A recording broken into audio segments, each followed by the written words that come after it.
This is my 2011 BMW 528, and I'm getting the check engine light on, and it's telling me that the Vanos is what's causing that. So I went ahead and ordered a couple of them from Pelican Parts, and these are the brands that I got. I think they're Phoebe Bilstein.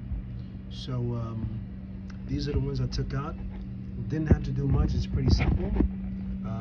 Here's where the two Vanos came from.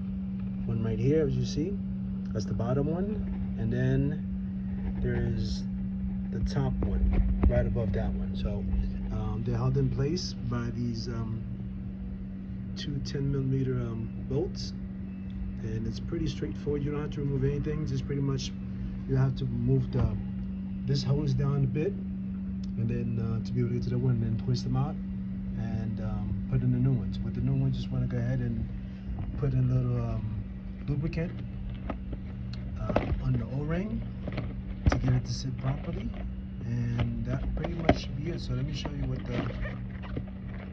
here's the new one.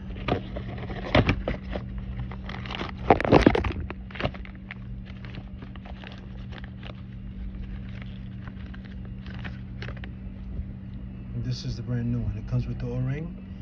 I paid like, I think $62 for each. So this was the least expensive I could find them online, and I think it's a good buy. So with shipping and everything else, I think it comes to like $128 something. All right, so it's just a matter of putting them in and then connecting the cable. That's about it.